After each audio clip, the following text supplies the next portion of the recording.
აწყურისა და ივერიის ყოვლადწმინდა ღვთისმშობლის ხატები სტეფანწმინდისა და ხევის ეპარქიაშია დაბრძანებული. სიწმინდეები ყოვლადწმინდა სამების საპატრიარქო ტაძრიდან 28 მაისს გადაასვენეს.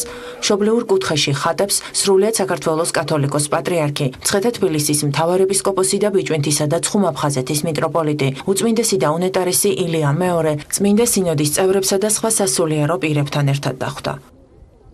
სიწმინდეები დარიალის ხეობაში მდებარე მთავარანგელოზთა სახელობის ტაძარში მიაბრძანეს. ღვთისმშობლისადმი სავედრებელი პარაკლისი წმინდა სინოდის წევრებმა აღავლინეს. საჩხერისა და ჭიათურის მიტროპოლიტმა დანიელმა შეკრებილებს ხატების ეპარქიაში დაბრძანება მიულოცა და თითოეული მათგანი დალოცა. ულოცავთ სტეფანწმინდისა და ხევის სამღვდელოებასა და მრევლს მისი მაღალ ყოვლადუსამღვდელოესობის მთავარეპისკოპოსი ეგუდიელის დღეგრძელობით, წინამძღოლობით და ლოცვით კეთილი ყოფილიყოს ეს დასაწყისი, კეთილად წარმართულიყოს და დაგვირგვინებულიყოს ეს მოგზაურობა მოლოცვითი და სრულიად საქართველო დაელოცოს ყოვლადწმინდა ღვთისმშობელს და ქართველ ერს გული გაეხსნას და ამ გულში ღრმად დამკვიდრებულიყოს მადლი ღვთისა და ყოვლადწმინდა ღვთისმშობელისა. დარიალის ხეობიდან სიწმინდეები საქართველოს ეკლესიის მეთაურის მშობლიურ სახლში გადააბრძანეს. კათოლიკოს პატრიარქმა მომლოცველები დალოცა და ყოვლადწმინდა ღვთისმშობელს საქართველოში ავედრა. ღვთისმშობელმა გადააბრძანოს საქართველოს გაამთლიანოს საქართველო და გადაარჩინოს ჩვენი ერი. ამის შემდეგ ხატები სოფელ სნოში მდებარე საპატრიარქო რეზიდენციაში გადააბრძანეს. წმინდა სინოდის წევრებმა ადგილზე ყოვლადწმინდა ღვთისმშობლისადმი სავედრებელი პარაკლისი აღავლინეს. მსახურების დასრულების შემდეგ საჩხერისა და ჭიათურის მიტროპოლიტმა დანიელმა საქართველოს ეკლესიის მწყემს მთავარს აღსაყდრებიდან მე-40 და დაბადებიდან 95 წლის იუბილე მიულოცა. მღვდელმთავარმა განსაკუთრებული ყურადღება ავტოკეფალიის აღდგენის მნიშვნელობაზე გაამახვილა. მობრძანდა ხევში მობრძანდა იმისათვის, რომ დაიცვას ჩვენი საზღვრები, ჩვენი ქართველი ხალხი. დღეს შევთხოვთ ყოვლადწმინდა ღვთისმშობელ დედას, რათა გადააფაროს საქართველოს თავისი საფარველი. ყოვლადწმინდა ღვთისმშობელი დედა არის ფარველი მთელი მსოფლიოსი და მთელი ქვეყანისა, ხილულისა და უხილავისა, მაგრამ განსაკუთრებულად ფარველია საქართველოსი. ყოვლადწმინდა ღვთისმშობელმა დედამ გამოგვიგზავნა ჩვენ თავისი ხატი და ჩვენ თაყვანსა ვსცემთ ხატსა და ჩვენი გონება ადის სასუფეველში. ყოვლადწმინდა ღვთისმშობელი იყოს თქვენი და საქართველოს ფარველი. ამინ. შეულ ღვთისმსახურთა და მამულიშვილთა დაუღალავი ღვაწლითა და თავგანწირული მეცადინეობით აღდგა ჩვენი ეკლესიის დამოუკიდებლობა, აღდგა ქართული გალობა, ქართულ ენაზე წირვა ლოცვა, გაიღვიძა ქართულმა გენმა, ეროვნული დამოუკიდებლობის სულმა. ამ მოვლენიდან 1 წლის თავზე აღდგა ჩვენი სახელმწიფოებრივი დამოუკიდებლობა. სამწუხაროდ, რამდენიმე წელიწადში ჩვენი ეკლესია ათეისტური ძალადობის წნეხის ქვეშ აღმოჩნდა. უღმერთობის მწარე დღეებში ჩვენი პატრიარქების მოწამეობრივმა ღვაწლმა სრულ გაპარტახებას და განადგურებას გადაარჩინა სარწმუნოება და ეკლესია. მისმა უწმინდესობამ კიდევ ერთხელ განგვიმარტა ჩვენი იდენტობა, ღმერთი, სამშობლო, ადამიანი. ამ სამი ფენომენის ურღვევი კავშირი არის არსი ჩვენი ეროვნული ვინაობისა. ქართველნო, ერთად ღვთისაკენ უკვე მრავალი წელია გაისმის ერის სულიერი მამის მოწოდება. 40 წელია მისი უწმინდესობა ბიბლიური მოსე წინასწარ მეტყველის მსგავსად მიგვიძღვება სულიერი მონობიდან განთავისუფლების გზაზე. სტეფანწმინდისა და ხევის ეპარქიაში სიწმინდეების ჩაბრძანებას ადგილობრივები ამაღლებული განწყობით ჩახვდნენ.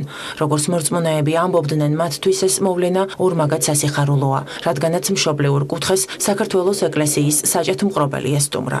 ნება უფალმა დედა ღვთისმშობელმა და ჩამობრძანდა ეს ორი უდიდებულესი ხატი, ივერის ღვთისმშობლის ხატი და აწყურის ღვთისმშობელი. მადლობა უფალსო, ჩვენი უწმინდესი მოხევე ქართველი ღირსეული ადამიანი ჩვენი სულიერი мама დღეს აქ იმყოფება ხევში თავი მშობლიურ კუთხეში. მობრძანდა აწყურის ღვთისმშობლის ხატი, რომელსაც ყველანი მუხლმოდრეკით თაყვანს ვცემთ. დღეს ერთად ვართ ერი და ბერი. საქართველოს ეკლესიის წმინდა სინოდი მისი უწმინდესობის ხელმძღვანელობით, საქართველოს ხელისუფლების წარმომადგენლები, ადგილობრივი მოსახლეობა და გვიხარიან, რომ აი ეს მოლოცვა ყაზბეგიდან, ხევიდან, საქართველოს საზღვრიდან დაიწყო. ივერიის ყოვლადწმინდა ღვთისმშობლის ხატი ამჟამად სტეფანწმინდის მთავარანგელოზთა სახელობის საკათედრო ტაძარშია დაბრძანებული. ადგილზე სადღესასწაულო წირვა წმინდა სინოდის წევრებმა სხვა სასულიერო პირებთან ერთად აღავლინეს. მრევლს სიწმინდის მოლოცვა კვირის ბოლომდე შეეძლება. ეს ორი ხატი დღეიდან იწყებს მოგზაურობას მთელ საქართველოში და ეს მოგზაურობა იწყება აქედან, სტეფანწმინდიდან, ხევიდან, იქნება სოფლების დალოცვა, იქნება მოგზაურობა და ყველას გილოცავთ ამ დიდებულ დღეს. დღეიდან იწყება ეს დღესასწაული, ეს დიდი ზეიმი მთელ სრულიად საქართველოში. აწყურის ყოვლადწმინდა ღვთისმშობლის ხატი სტეფანწმინდის წმინდა ილია მართლის სახელობის გიმნაზია პანსიონშია დასვენებული. სიწმინდის მობრძანებას დაწესებულების აღსაზრდელები განსაკუთრებული სიხარულით შეხვდნენ. ჩვენთვის მართლაც მნიშვნელოვანი თარიღები ეს თარიღები მოგეხსენებათ მოხევებს არა მარტო მოხევებს თელ საქართველოს უყვარს ჩვენი უწმინდესი და მის ლოცვა კურთხევის ქვეშ ვართ ყველანი აბსოლუტურად. სიწმინდეები სტეფანწმინდისა და ხევის ეპარქიაში კვირის ბოლომდე დარჩება. აწყურისა და ივერიის ყოვლადწმინდა ღვთისმშობლის ხატები მთელი საქართველოს მასშტაბით 1 წელი და 4 თვეი მოგზაურებს. აღნიშნული მსვლელობა საქართველოს ეკლესიის ავტოკეფალიის აღდგენის 100 წლის თავს, კათოლიკოს პატრიარქის აღსაყდრებიდან მე-40 და დაბადებიდან 95 წლის იუბილეს ეძღვნება.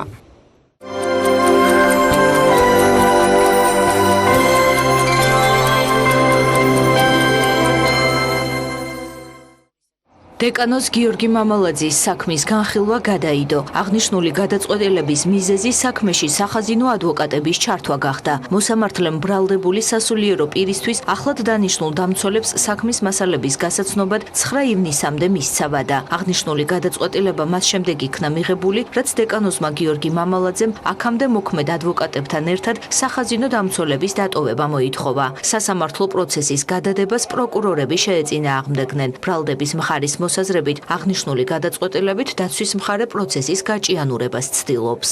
თუ გავითვალისწინებთ, რომ მათ სრულყოფილად არ აქვთ ჯერ საქმე გაცნობილი, იმიტომ რომ ვიდეო აუდიო ჩანაწერების ნაწილი გუშინ ჩაბარდათ და რაღაც გარკვეული პერიოდი ჭირდება, ეს იყო საფუძველი და მოთხოვნა, რომ თანასწორობის პრინციპი არ დარღვეულიყო და სრულყოფილი ინფორმაცია და სრულყოფილი პოზიცია ქონოდა ჩვენს კოლეგებს. ამის გამო მოხდა სასამართლოს პროცესის გადადება, რომელიც იქნება 9 ივნის 11 საათზე. წინასწრობა მან ჩაშალა, გახსოვთ, როდესაც პროტესტის ნიშნად დატოვა სხდომა, დღეს ახალი საბაბი გამოიყენა მან და ახალი ადვოკატების ჩართვის საბაბით კიდევ ერთხელ გადადო და გააჭიანურა საქმის განხილვა.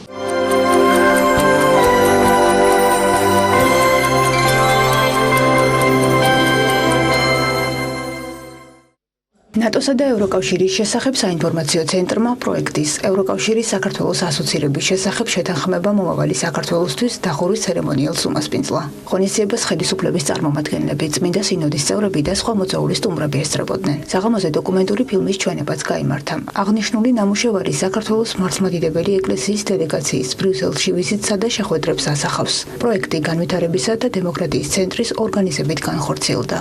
განვითარებისა და დემოკრატიის ცენტრი უკვე 2 წელზე მეტი აქტიურად თანამშრომლობს საპატრიარქოსთან, სასულიერო პირებთან და ძალიან გვიხარია, რომ დღეს გვაქვს შეჯამება უმნიშვნელოვანესი 2 პროექტის, მათ შორის ერთ-ერთი გახლავთ შეხვედრები, რომელიც იმართებოდა ბოლო 1 წლის განმავლობაში ეპარქიებში სასულიერო პირებთან, მასწავლებლებთან და ასევე მეორე, ასე ვთქვათ, ძალიან ყველაზე ცნობილი პროექტი, რომელიც გახლავთ ბრიუსელში სასულიერო პირების ვიზიტი ნატოში და ევროკავშირის ინსტიტუტებში. მინდა გითხრათ, რომ ძალიან აქტიურად თანამშრომლობთ არასამთავრობო ორგანიზაციასთან. მათ აქვს ძალიან ბევრი მნიშვნელოვანი ღონისძიება განხორციელებული, რომელიც ეხება საქართველოს ევროინტეგრაციის შესახებ სწორი და ობიექტური ინფორმაციის გავრცელებას ქვეყნის მასშტაბით. ძალიან აქტიურად თანამშრომლობს აღნიშნული ორგანიზაცია საქართველოს საპატრიარქოსთანაც და ჩვენ მოხარული ვართ, რომ გვაქვს ესეთი მჭიდრო ურთიერთობა აღნიშნულ ორგანიზაციასთან. საქართველოს საპატრიარქოს დელეგაცია ორჯერ იმყოფებოდა ბრიუსელში ვიზიტად, რომელიც გაცნობით ხასიათს ატარებდა. მე პირადად ვიზიარებდა მხარს უჭერ პოზიციას, რომელიც არაერთხელ გამოთქვა კათოლიკოს პატრიარქმა საქართველოს ევროპული ორიენტაციის მიმართ და ევროპასთან დაახლოების პოლიტიკასთან დაკავშირებით.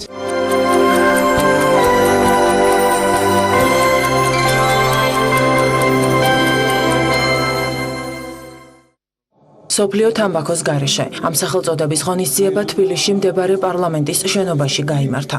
მიღება ჯანმრთელობის დაცვისა და სოციალურ საკითხთა კომიტეტის ინიციატივით შედგა. შეხვედრაზე თამბაქოს კონტროლის შესახებ მიღებულ საკანონმდებლო რეფორმასა და გამკაცრებულ რეგულაციებზე ისაუბრეს. როგორც ღონისძიებაზე აღინიშნა, ქვეყანაში შეზღუდვები თამბაქოს პოპულარიზაციის კუთხითაც იგეგმება. ღონისძიების დასასრულს აღნიშნული მიმართულებით პოლიტიკის გამკაცრების საქმეში შეტანილი წვლილისთვის სხვადასხვა საერთაშორისო და ადგილობრივი ორგანიზაციების წარმომადგენლები დაჯილდოვდნენ. საქართველოს პარლამენტი პირველად წლების განმავლობაში ხდება ამ დღეს ძალიან მნიშვნელოვანი გადაწყვეტილებით, რომელიც მიღებული იქნა 17 მაისს ამ წლის, როდესაც მესამე მოსვლით ხარი დაუჭირა საქართველოს პარლამენტმა თამბაქოს კონტროლის შესახებ ძალიან მნიშვნელოვან კანონმდებლობას, საკანონმდებლო ცვლილებების პაკეტს, რომელსაც დიდი იმედი გვაქვს, რომ უკვე ხვალინდელი დღის სიმბოლურად და 31 მაისია სწორედ თამბაქოსგან თავისუფალი სოფლიოს დღე პრეზიდენტი ხელს მოაწერს და ამ კანონმდებლობის ძირითადი პუნქტები შევა ძალაში 1 იანვრიდან მომავალი წლის და 1 მაისიდან. ერთ-ერთი ყველაზე ასე ვიტყოდი პროგრესული ცვლილებები მოხდა კანონმდებლობაში, რომელიც უპირველეს ყოვლისა ემსახურება ჩვენი მოსახლეობის ჯანმრთელობის გაუმჯობესებას და ამას მოსახლეობა სულ რამოდენიმე წელიწადში იგრძნობს. იმიტომ რომ ის ჩვენ ამ ნაბიჯით კიდე და აი ამ ახალი კანონმდებლობის მიღებით კიდე ერთი ნაბიჯი გადავდგით ევროკავშირისკენ.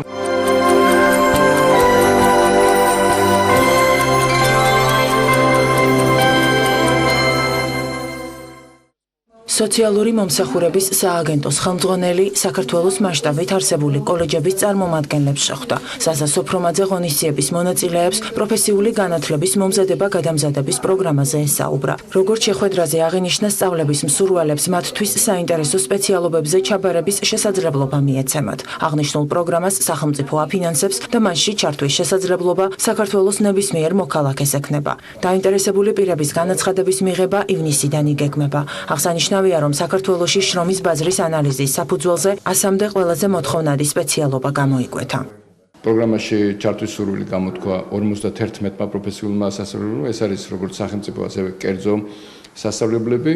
უკვე გამოვლენილი არის ყველაზე უფრო მოთხოვნადი პროფესიები, 93 გახლავთ ესეთი პროფესია, რაც შრომის ბაზრის ანალიზის შედეგად დადგინდა და ჩვენ ვფიქრობთ, რომ წელს დაახლოებით 2000-მდე სამუშაოს მაძიებელს გადავამზადებთ. ეს ნიშნავს იმას, რომ მათი კონკურენტუნარიანობა კიდევ უფრო ამაღლდება. ჩვენი კოლეჯი შარშანაც იყო ჩართული ამ პროგრამაში, წელს უფრო ფართო მასშტაბით ვაპირებთ ჩავერთოთ, ანუ უფრო მეტ პროგრამაზე გვინდა რომ გამოვაცხადოთ ეს მოკლევადიანი მიღება. თვლით რომ ეს ძალიან კარგი პრეცედენტია და ხელს შეუწყობს ადამიანების დასაქმებას.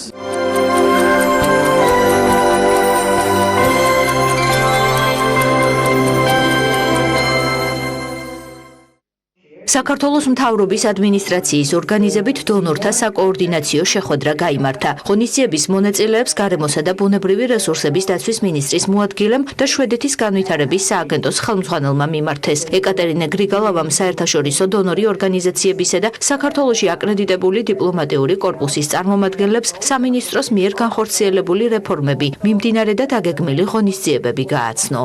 მსგავსი საკოორდინაციო შეხვედრები რეგულარულად იმართება მთავრობის ადმინისტრაციის ორგანიზებით და ეს არის შესანიშნავი პლატფორმა იმისათვის, რომ დონორთა საზოგადოებას გავაცნოთ როგორც ჩვენი მიღწევები, ასევე ის გამოწვევები, რომელთა დაძლევაშიც გვჭირდება დონორთა დახმარება.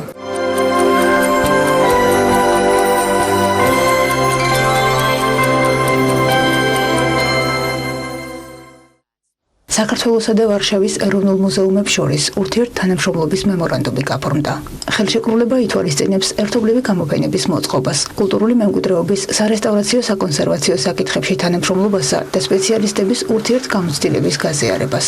როგორც ღონისძიებაზე აღინიშნა, დოკუმენტი ორი ქვეყნის კულტურული და სამეცნიერო ურთიერთობების გაღრმავებას კიდევ უფრო მეტად შეუწყობს ხელს. შემთხვევითი არ არის, რომ ორივე მთავარი პრიზი საუკეთესო ევროპული მუზეუმის პოლონურ მუზეუმებს შეხვდა შარშან და შემიძლია გითხრათ, რომ ეს თანამშრომლობა არის მომართული მომავალზე, აქამდე უფრო იყო ჩვენი ურთიერთობა არქეოლოგიის სფეროში და ეხლა ემატება ამას ხელოვნება. იქნება ერთობლივი გამოფენები, აი უკვე ერთ-ერთი კოლექცია ზიგმუნდ ვალიშევსკის, რომელიც გვეკუთვნის ჩვენ, წარმოდგენილი იქნება პოლონეთში, იქნება თანამშრომლების გაცვლა. ჩვენ გვაქვს დიდი გეგმები ერთობლივი თანამშრომლობის მიმართულებით. ინიციატივის ფარგლებში გაიმართება როგორც კულტურულ-შემეცნებითი ღონისძიებები, იგეგმება სამეცნიერო კონფერენციების, ლექციების, სემინარებისა და საგანმანათლებლო პროგრამების ერთობლივად მომზადება. აღსანიშნავია, რომ ვარშავის მუზეუმს აქტიური ურთიერთობა აქვს საქართველოსთან. ფიქრობ, აღნიშნული დოკუმენტი ამ თანამშრომლობის გაღრმავებას კიდევ უფრო მეტად შეუწყობს ხელს.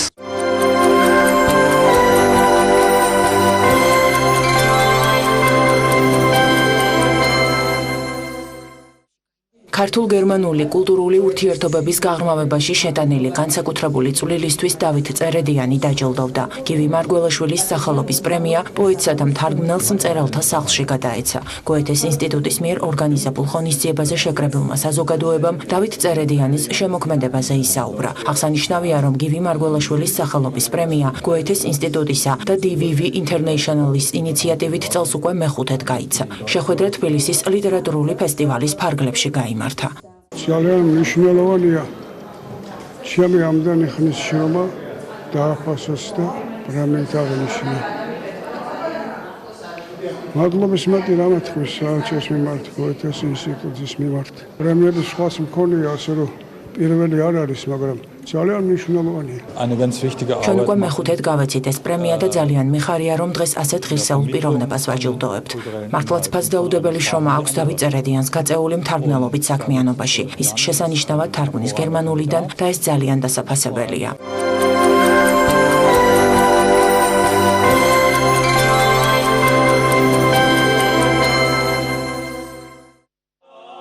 ფოლკლორის სახელმწიფო ცენტრმა თელავში სალოტბარო სკოლა გახსნა. რეგიონში მცხოვრები 15 წელს ზემოთ ასაკის ახალგაზრდები ქართულ საგალობლებსა და ხალხურ სიმღერებს კვალიფიციურ პედაგოგებთან შეისწავლიან. ინიციატივის წარმატებით განხორციელების შემდეგ კი მათ საშუალება მიეცემათ ღირსი გიორგი მთაწმინდელის სახელობის საეკლესიო გალობის უმაღლეს სასწავლებელში ჩაირიცხონ და ამ კუთხით კვალიფიკაცია აიმაღლონ.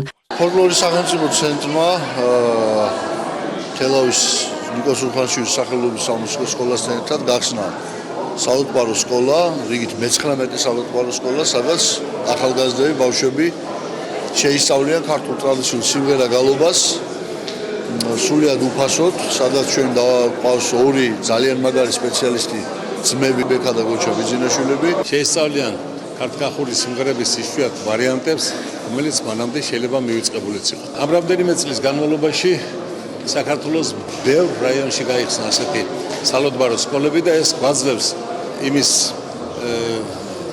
საოცარ იმედს, რომ საქართველოში ფოლკლორი არ გადაშედება.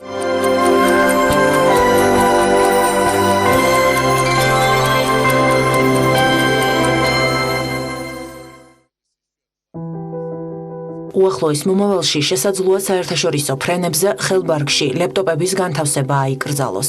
ამის შესახებ ამერიკის შეერთებული შტატების უსაფრთხოების სამსახურმა განცხადება გაავრცელა. მსგავსი ინიციატივა ახლო აღმოსავლეთის რამდენიმე ქვეყნის რეისზე უკვე ამოქმედებულია. ოფიციალურ პირთა განმარტებით აღნიშნული პროგრამა ტერორიზმის საფრთხის თავიდან აცილებას ემსახურება. კომპიუტერული მოწყობილობის თვითმფრინავის სალონში ატანის აკრძალვა დიდი ბრიტანეთის ავიახაზებზეც დაწესდა. სპეციალისტთა ნაწილის განცხადებით იდეის მეშვეობით მოსალოდნელი საშიშროების აღკვეთა ნამდვილად შესაძლებელია. თუმცა არის მოსაზრება, რომ აღნიშნული პროგრამა ტურიზმის განვითარებას ხელს შეუშლის.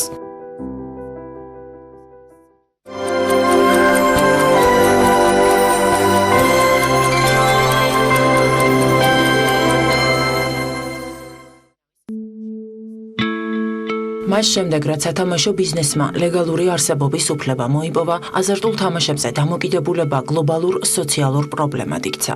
დაავადებათა კოდირების საერთაშორისო სისტემაში აღნიშნულ პათოლოგიას საკუთარი ნომერი F63-დან 0 მიენიჭა. სპეციალისტების განმარტებით თამაშ დამოკიდებულებას იმავე ლუდომანიას კაზინოსა და აპარატებთან უფრო და უფრო მეტი ხნის გატარება ახასიათებს.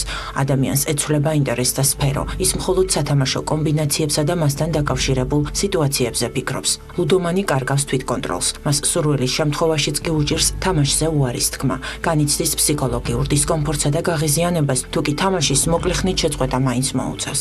ეს მდგომარეობა ძლიერ ჰგავს ნარკომანთა აბსტინენციას, რომელსაც თან თავის ტკივილი, ძილის დარღვევა, გუნება განწყობის გაუარესება და კონცენტრაციის დაქვეითებას სდევს. ლუდომანი თამაშზე დამოკიდებულების განვითარების რამდენიმე სტადიას გადის. პირველია მოგებათა სტადია, როდესაც წარმატება ხშირია და შესაბამისად იზრდება ფსონებიც. ამ დროს ადამიანს უსაფუძლო ოპტიმიზმი აუქლება. შემდეგ მოდის წაგებათა სტადია. ადამიანი უკვე მიზანმიმართულად თამაშობს, თავს იწონებს მოგებებით და ნელ-ნელა ხვდება, რომ შეჩერების ნებისყოფა აღარ აქვს. ამ დროს ლუდომანი ატყუებს ოჯახის წევრებს, ცდილობს იშოვოს ფული როგორც კანონიერი, ისე უკანონო გზით. განხიბლის სტადიაზე კი ადამიანი კარგავს პიროვნულ და პროფესიულ რეპუტაციას, თავს არიდებს მეგობრებსა და ოჯახს. იტანჯება სინდისის ქენჯნით, ეუფლება პანიკა, რის შემდეგაც უვითარდება ემოციური აშლილობა. სპეციალისტების რჩევით საჭიროა დადგინდეს დამოკიდებულების თავდაპირველი მიზეზი. მიზეზის დადგენისა და მისი აღმოფხვის გარეშე კი თამაშ დამოკიდებულებისგან განკურნების შემდეგ ადამიანს შესაძლოა სხვა, არანაკლებ საშიში დამოკიდებულება განუვითარდეს. ლუდომანია, როგორც ყველა დანარჩენი ფსიქიკური დაავადება, ინდივიდუალურ მიდგომას მოითხოვს. ნებისმიერმა უხეშმა ჩარევამ კი შეიძლება გაცილებით უარესი შედეგი გამოიღოს.